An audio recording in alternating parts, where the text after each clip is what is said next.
Il y a des douleurs qui ne font pas de bruit, des chaînes qui ne claquent pas, mais qui serrent. Ce sont celles que l'on porte à l'intérieur. Ce sentiment diffus, lent, étouffant, d'être trop petit pour sa propre vie, trop fragile pour agir, trop faible pour avancer. Et quand cette pensée devient un refrain quotidien, elle se transforme en prison.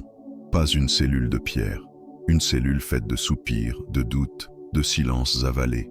On n'y entre pas, on s'y enferme soi-même. J'étais cet homme, ou cette femme, peu importe le corps. Ce qui compte, c'est l'âme. Une âme qui se replie, qui tremble, qui observe les autres vivre en se demandant « Pourquoi pas moi ?» Une âme convaincue qu'elle n'est pas assez forte, pas assez brillante, pas assez digne. Chaque faiblesse, au lieu de devenir humaine, devient une condamnation. Et à force d'y croire, on s'y conforme. On baisse les yeux, on évite les reflets. On survit à l'intérieur d'une cage mentale dont on a jeté la clé sans le savoir. Sénèque écrivait « Comme l'esclave façonné par ses craintes, j'étais prisonnier de mes propres pensées. » C'est exactement cela. L'image est brutale, mais elle dit la vérité nue. Nous nous enchaînons à nos peurs, à nos complexes, à nos souvenirs mal digérés. Et plus les jours passent, plus ces chaînes deviennent familières. On finit même par les défendre, par croire qu'elles nous définissent. Pourtant, elles nous détruisent. Le plus douloureux dans cette forme d'impuissance, c'est qu'elle est invisible. Les autres voient peut-être un visage calme, une personne discrète, fiable, mais ils ne perçoivent pas le chaos intérieur. Cette guerre sans bruit, cette fatigue permanente d'exister en se sentant inutile. On fait semblant, on sourit, mais à l'intérieur, on se désagrège. Et ce poison quotidien, c'est le doute. Le doute de soi, le doute de sa légitimité, le doute de sa valeur. Épictète nous murmure depuis les siècles « Nul n'est libre qui n'est maître de lui-même ». Et c'est là que commence la rupture, là que naît l'espoir.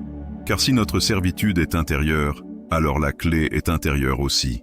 La faiblesse n'est pas une fatalité, ce n'est pas un défaut, ce n'est même pas un problème. C'est une porte, une faille dans le mur, un passage vers quelque chose de plus grand, de plus solide, de plus vrai. Ce que tu vas entendre aujourd'hui n'est pas un discours de performance. Ce n'est pas une promesse creuse. C'est une vérité simple, mais oubliée. Ta liberté commence quand tu cesses de te battre contre toi-même. Quand tu décides que la faiblesse ne te définit pas. Elle t'appelle. Elle te montre où guérir. Elle te montre où grandir. Et reste bien jusqu'au bout. Car le dernier principe que nous allons explorer est celui qui fait tout basculer. Celui que les stoïciens considéraient comme la clé absolue de la libération intérieure. Celui qui transforme la faiblesse en puissance tranquille.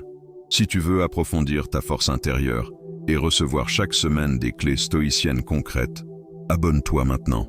Ensemble, avançons, silencieusement, solidement, humainement.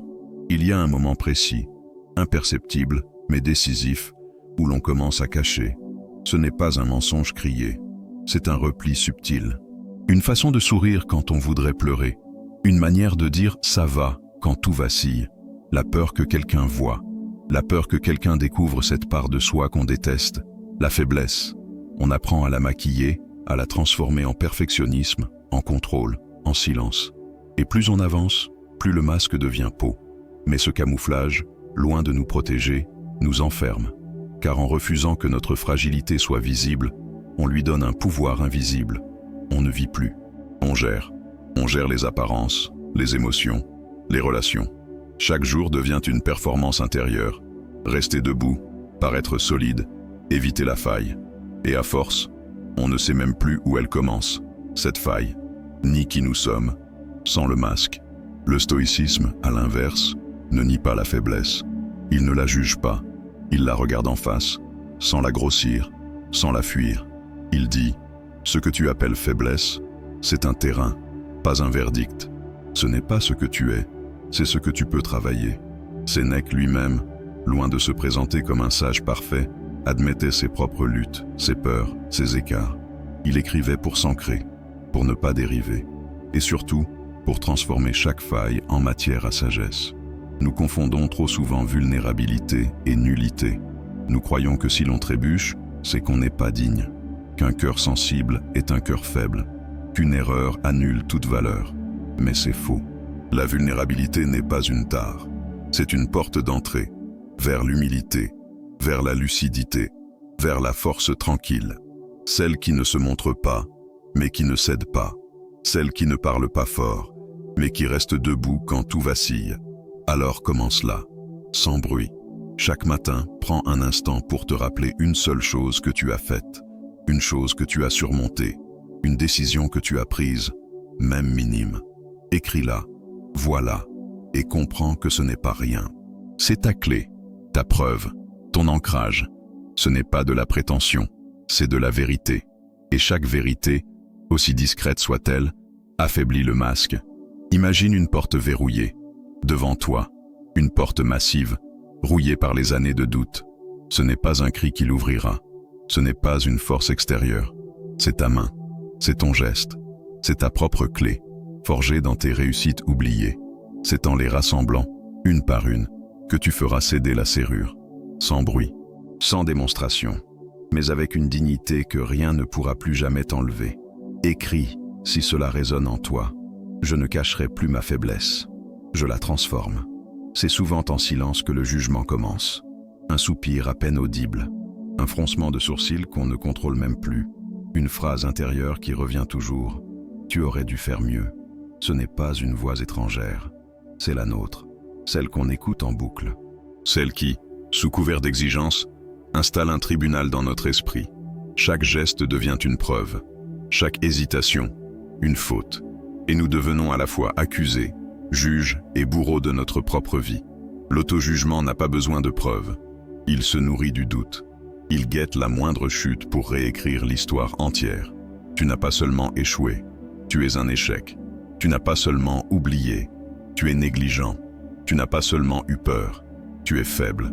Ce glissement est imperceptible, mais il ravage. Il ne corrige pas, il condamne, il n'améliore pas, il enferme. Les stoïciens, eux, ont compris l'urgence de ce discernement fondamental. Ce que tu fais n'est pas ce que tu es. Épictète, dans sa sagesse tranchante mais douce, nous rappelle que la vraie liberté commence quand on sépare l'événement de l'essence. Tu as fait une erreur? D'accord. Tu as agi sous l'effet de la peur? D'accord. Mais cela ne dit rien de ton cœur. Cela ne résume pas ta valeur. Cela ne définit pas ton identité. Il faut apprendre à parler à soi-même comme on parlerait à un ami qu'on aime. Avec cette voix juste, lucide, mais jamais cruelle. Car si la sagesse stoïcienne est ferme, elle n'est jamais humiliante. Elle ne cherche pas à abaisser, elle cherche à élever. Et pour cela, elle commence par regarder l'erreur pour ce qu'elle est. Un fait, pas une sentence. Un instant, pas un résumé. Une leçon, pas une fin. Chaque fois que tu te juges, pose cette question simple. Est-ce que j'évalue une action ou est-ce que je détruis ma personne? Si c'est ta personne que tu frappes, arrête-toi, respire et reformule. Dis, j'ai fait ça, pas, je suis ça. Ce petit écart sémantique peut paraître anodin. Il est vital. Il est la ligne de fracture entre une vie soumise et une vie libre. Vois ton esprit comme un atelier. Les erreurs sont des copeaux de bois. Elles ne salissent pas. Elles révèlent que tu es en train de créer. Et si tu vois trop de poussière, ne détruis pas l'atelier. Nettoie-le, réorganise-le. Mais ne doute jamais que tu es en train de bâtir. Même dans le chaos, même dans la confusion, tu es en train d'avancer. Alors aujourd'hui, dis-le toi. Même si ta voix tremble, je ne suis pas ce que j'ai raté. Je suis ce que je choisis de corriger. Et si tu veux l'ancrer encore plus profondément, écris. Je refuse de me juger comme un ennemi. Je redeviens mon allié. Il y a des jours où l'on ne veut plus lutter. Pas par paresse, mais par épuisement. Épuisement d'essayer d'être parfait. Épuisement de cacher ses cicatrices, de colmater ses fissures avec des sourires forcés. On croit qu'accepter ses limites, c'est abandonner. On pense qu'admettre qu'on ne peut pas tout faire, tout gérer, tout réparer, c'est capituler. Mais c'est un mensonge. Un vieux mensonge, enraciné dans la peur d'être rejeté dès qu'on est plus fort, dès qu'on ne brille plus, dès qu'on a besoin d'aide. Et pourtant, dans la sagesse stoïcienne, l'acceptation n'est jamais un renoncement. C'est un acte de lucidité. C'est l'instant où l'on arrête de se battre contre l'inchangeable pour enfin investir notre énergie là où elle peut réellement faire la différence. Marc Aurèle disait « Ce qui t'arrive était prévu depuis l'éternité. Non pour te résigner, mais pour t'ancrer, pour que tu puisses dire « c'est comme ça » et non pas « je suis foutu. Dire c'est comme ça, ce n'est pas baisser les bras, c'est poser les pieds, c'est reconnaître ce qui est, ni plus ni moins. C'est désamorcer cette tension intérieure constante qui nous pousse à nier, fuir ou maquiller la réalité. C'est regarder la douleur dans les yeux et lui dire « Je t'ai vu et je continue ». La vraie force ne crie pas, elle ne parade pas, elle accepte. Elle accepte que tout ne soit pas parfait, que tout ne soit pas réglé. Elle fait de la place à l'imperfection comme on fait de la place à un vieil ami qu'on n'a pas choisi, mais qu'on peut enfin écouter. Elle dit « Je suis ainsi ». Et dans ce « ainsi », je peux encore choisir, encore aimer, encore créer. Il y a une paix immense à ne plus vouloir être invulnérable, à ne plus jouer un rôle, à ne plus porter ce masque de maîtrise totale. L'acceptation, c'est enlever ce masque sans se cacher. C'est dire « je n'ai pas besoin d'être tout, il me suffit d'être vrai ». C'est ce moment où la tension intérieure se relâche, où le corps respire, où l'âme s'assied enfin. Alors essaie aujourd'hui de dire « c'est comme ça » à ce que tu ne peux pas changer, pas avec résignation, mais avec confiance, avec la conviction que même au sein de cette limite, tu peux tracer une voie plus douce, plus consciente, une voie qui n'exige plus que tu sois parfait pour te sentir digne. Et si ce rappel a touché quelque chose en toi, écris « J'accueille ce que je suis, et je n'ai plus honte de mes frontières ». Il y a cette peur qui s'insinue, douce mais constante, celle qui précède chaque parole, chaque action, chaque décision. Elle prend la forme d'un doute muet. Et si je me trompais? Et s'il se moquait? Et si je n'étais pas assez bon? Cette peur-là n'a pas besoin de hurler pour nous paralyser. Elle se glisse dans les silences, dans les regards, dans les petits gestes que l'on retient. Et plus on l'écoute, plus elle grandit, jusqu'à occuper tout l'espace, jusqu'à faire croire que tout est risqué, que tout est menaçant, que mieux vaut se taire que de s'exposer. Mais le stoïcien ne fuit pas la peur. Il la regarde, il la dissèque, il comprend qu'elle n'est pas une ennemie, mais une énergie brute, mal dirigée. La peur peut consumer ou construire. Elle peut paralyser ou éclairer. Elle peut nous faire trembler ou nous faire avancer. Tout dépend de ce que l'on choisit d'en faire. Épictète nous rappelle, ce n'est pas la chose elle-même qui te trouble, mais l'idée que tu t'en fais. Alors que faire? Scruter la peur, l'isoler, la confronter, la nommer, non pas pour l'éteindre, mais pour en faire un feu utile. Ce qui nous brûle peut aussi nous chauffer, ce qui nous effraie peut aussi nous guider. La peur indique parfois ce qui compte réellement, ce qui mérite d'être tenté, ce que l'on doit oser, précisément parce que cela nous ébranle. Ne plus vouloir tout contrôler, ce n'est pas perdre le contrôle, c'est redéfinir ce qu'on peut maîtriser. Non pas les autres, non pas leur jugement, non pas l'avenir, mais soi, sa réponse, son calme, son intention. C'est là que réside la vraie puissance. Alors chaque fois que cette peur monte, face à une critique, un regard, un rejet potentiel, n'étouffe pas, inspire, observe, réponds. Dis-toi, je vois cette peur, je sens son poids, mais elle ne décide plus à ma place, et transforme ce tremblement intérieur en une force qui pousse à agir, même petitement, même maladroitement, parce que chaque mouvement, chaque geste né de ce courage, bâtit quelque chose de nouveau. Comme l'arc tendu avant le tir, la peur contient une tension utile. Et si on apprenait à ne plus la redouter, mais à s'en servir, si on faisait de chaque battement accéléré, non un signal de danger, mais une preuve de vie, si ces mots résonnent en toi, écris « Je ne suis plus figé ». Je transforme ma peur en feu, un feu qui éclaire, pas qui détruit. On croit souvent que la discipline est une punition, une contrainte, un effort constant pour étouffer ses envies, nier ses élans. Mais pour celui ou celle qui a connu l'impuissance, la vraie, celle qui s'insinue quand on n'a plus la force de se lever, de répondre, de choisir, la discipline peut devenir une libération, une manière de reprendre pied, d'habiter à nouveau son corps, d'habiter à nouveau sa vie. Quand tu cèdes à chaque impulsion, ce n'est pas toi qui choisis, c'est la fatigue, c'est la peur, c'est la blessure non digérée qui parle à ta place. C'est l'enfant intérieur abandonné qui cherche à combler le vide, par du bruit, par des gestes, par des fuites. Et chaque fois que tu abandonnes ton propre commandement, tu renforces l'idée que tu n'es pas capable, que tu n'es pas digne, que tu n'as pas le contrôle. Mais le stoïcisme enseigne une autre vérité, une vérité simple, radicalement simple. Tu n'as pas besoin de tout changer d'un coup. Tu n'as pas besoin de tout comprendre. Il te suffit de commencer par un petit acte. Répéter. Conscient. Silencieux. Te lever à la même heure chaque matin. Lire une seule page d'un texte qui t'élève. Garder le silence pendant 1 minute avant de répondre. Dire non sans te justifier. Ces gestes-là, minuscules, sont les premières pierres de ta forteresse intérieure. Marc Aurèle écrivait « Tu as du pouvoir sur ton esprit, pas sur les événements.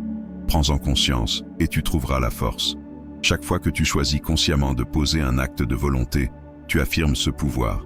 Tu redeviens maître, non des autres, non du monde, mais de toi. Et cette maîtrise n'est pas dure, elle n'est pas rigide. Elle est souple comme l'eau, mais solide comme la pierre. Elle ne nie pas les émotions, elle les encadre. Elle ne détruit pas les envies, elle les comprend. Elle dit simplement « c'est moi qui décide ». Et cette phrase, dite en silence, suffit parfois à sauver une journée. Alors, ne vois plus la discipline comme une corvée, vois-la comme un refuge. Une forme d'amour discret envers toi-même. Un rappel que tu mérites ta propre attention, que tu mérites ta propre rigueur. Non pas pour devenir parfait, mais pour redevenir présent, vivant, stable.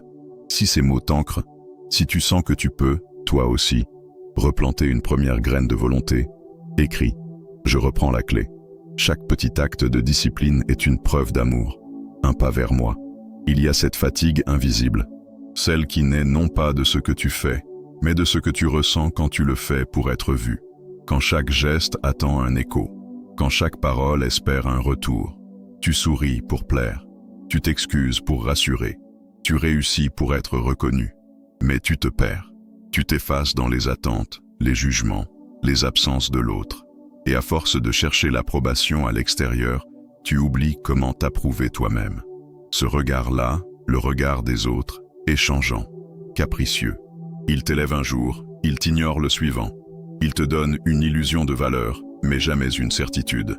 Et cette instabilité te vole la paix, parce que tu ne sais plus qui tu es quand personne ne te regarde. Mais le stoïcisme murmure autre chose, une vérité silencieuse et puissante. Tu n'as besoin d'aucun miroir pour te reconnaître. Le seul reflet qui compte, c'est celui de ta conscience, celui de ta propre droiture, de ta propre fidélité à ce que tu crois juste. Épictète disait « Ce n'est pas ce que les autres pensent de toi qui importe, mais ce que tu penses de toi-même. » Et cette phrase, quand elle descend profondément, libère, car elle t'invite à inverser le regard, à ne plus attendre de l'extérieur une validation qui ne viendra jamais pleinement, à tourner ton attention vers l'intérieur, vers ce territoire oublié mais intact, celui où tu peux redevenir ton propre juge, ton propre témoin, ton propre repère. Alors, que verrais-tu si tu te regardais vraiment, pas avec dureté, pas avec excès, mais avec cette lucidité douce que le stoïcisme enseigne? Verrais-tu une personne imparfaite, oui, mais honnête, une personne fatiguée, mais encore debout, une âme blessée, mais digne? Ce regard-là, le tien, peut tout changer, car c'est lui qui détermine la façon dont tu marches, dont tu parles, dont tu résistes. Et c'est lui aussi qui t'offre la plus grande des sécurités, celle que personne ne peut t'enlever. Car tant que tu sais, au fond de toi, que tu vis selon tes valeurs, selon ta vérité, tu n'as plus besoin de plaire, tu n'as plus besoin de justifier, tu n'as plus besoin de prouver. Alors, si ce message t'éclaire, même un instant, laisse-le résonner en toi. Écris « Je choisis mon regard, pas celui des autres, juste le mien ». Et jour après jour, ancre-toi dans ce choix, comme on s'ancre dans un sol ferme après une tempête. Il y a des jours où tout semble figé. Tu penses, tu ressasses, tu anticipes, mais tu ne bouges pas. Pas parce que tu ne veux pas, mais parce que tu as peur. Peur de mal faire, peur de décevoir, peur de t'exposer. Alors tu restes là, immobile dans ton propre esprit, prisonnier d'un labyrinthe intérieur dont tu tiens pourtant la clé. Cette inertie, cette paralysie, ce blocage profond n'est pas un caprice. C'est une défense, une armure construite au fil des blessures. Chaque fois que tu as échoué, on t'a fait croire que c'était toi le problème. Pas la méthode, pas le moment, toi. Alors, à force, tu as cessé d'essayer. Parce qu'échouer encore, ce serait prouver ce que tu redoutes, que tu n'es pas assez. Mais le stoïcisme n'attend pas la perfection. Il ne juge pas l'action par son résultat immédiat. Il juge par l'intention, par la constance, par le courage de faire malgré la peur. Car l'inaction, elle, nourrit le doute. Tandis que l'action, même minime, même imparfaite, ranime la dignité. Marc Aurèle écrivait « Ce n'est pas ce que tu dis, mais ce que tu fais qui révèle qui tu es ». Et cette phrase a le pouvoir d'ouvrir une brèche par laquelle la lumière de l'action vertueuse peut entrer, même dans la cellule la plus obscure de l'âme. L'action vertueuse, ce n'est pas accomplir de grandes choses, c'est faire la chose juste, là, maintenant. Dire non quand tu veux dire non. Dire merci quand tu ressens de la gratitude. Te lever alors que tu voulais fuir. Parler alors que tu avais peur. Te taire quand tu sens que ton silence est plus fort que 1000 mots. Tu n'as pas besoin de tout changer, juste d'avancer d'un pas, un pas conscient, un pas aligné avec ta valeur. Et demain, un autre. Comme l'orfèvre façonne l'or par le feu, chaque geste sincère, chaque acte aligné polit ton âme. Et peu à peu, sans que tu t'en rendes compte, tu redeviens maître de toi. Ce n'est pas une révolution soudaine, c'est une reconquête lente, silencieuse, inarrêtable. Écris-le si tu veux l'incarner. Je ne pense plus seulement, j'agis, et que chaque jour te rapproche un peu plus de toi-même, de celui, de celle, que tu n'as jamais cessé d'être. Tu as longtemps cru que ta faiblesse était une faute, une tache sur ton âme, quelque chose à cacher, à compenser, à fuir. Tu l'as recouverte de silence, de sourires forcés, d'efforts désespérés pour être à la hauteur.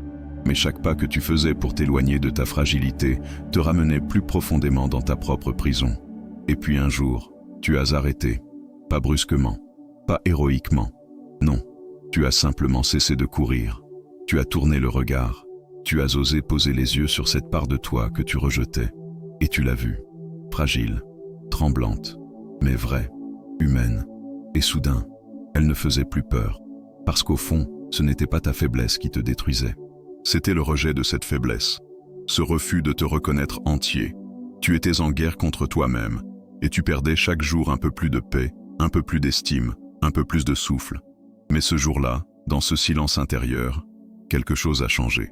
Tu as compris que ce que tu appelais faiblesse était en réalité une blessure mal soignée, et qu'aucune blessure ne se guérit dans la honte, mais dans la reconnaissance, dans la présence, dans la tendresse lucide. Tu as peut-être cru que ton silence était un poids, mais c'est lui qui t'a permis de rester debout quand d'autres se sont effondrés. Et c'est ce même silence qui fera de toi quelqu'un qu'on ne pourra plus jamais ignorer. Parce que ta voix ne criera plus, elle respirera, forte, paisible, inaltérable. Et dans cette respiration, tu redeviendras libre. Non pas parce que tout est parfait, mais parce que tu ne fuis plus, parce que tu ne te juges plus. Parce que tu as choisi de te traiter comme on traite ce qui compte. Avec soin, avec respect, avec constance. Tu n'as jamais été faible.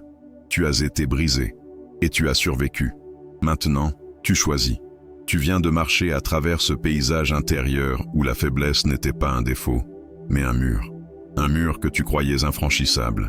Et pourtant, pierre après pierre, tu as vu qu'il était fait de pensées, de jugements, de peurs que tu portais depuis trop longtemps. Tu as compris que ce n'est pas l'absence de douleur qui libère, mais la capacité à la regarder en face, sans fuir. Le stoïcisme ne t'a pas donné des chaînes d'or. Il t'a offert une clé forgée dans la lucidité, dans l'acceptation, dans l'action silencieuse. Il t'a montré que la liberté ne se trouve pas dans l'éloignement des tempêtes, mais dans l'ancrage au milieu d'elles, que la force ne consiste pas à tout contrôler, mais à ne plus se trahir soi-même. Désormais, chaque faiblesse perçue devient une racine possible, un point d'ancrage, une source d'humilité vraie, car tu n'as plus besoin de prouver, tu n'as plus besoin de t'effacer. Tu sais que tu es en chemin, et que ce chemin, aussi fragile soit-il, est solide, parce qu'il est tien. Sénèque disait, ce n'est pas dans l'étoffe de l'esclave que réside la faiblesse, mais dans son esprit. Et toi, tu l'as vu, tu l'as senti, tu l'as transformé. Tu ne vis plus selon les verdicts anciens. Tu ne portes plus la voix qui juge. Tu avances avec la tienne, calme, digne, ancré. Et si ce voyage t'a apporté ne serait-ce qu'un souffle de clarté, alors continue. Continue à nourrir cette force tranquille, chaque jour, chaque décision, chaque regard que tu poses sur toi-même. Tu ne cherches plus à devenir quelqu'un d'autre. Tu redeviens simplement toi, Alors si cette vidéo a résonné, abonne-toi, aime-la. Mais surtout, partage-la avec quelqu'un qui a, lui aussi, oublié que sa douceur n'est pas une faiblesse et que son silence peut être une puissance. Merci d'avoir marché jusqu'ici. Ensemble, on avance.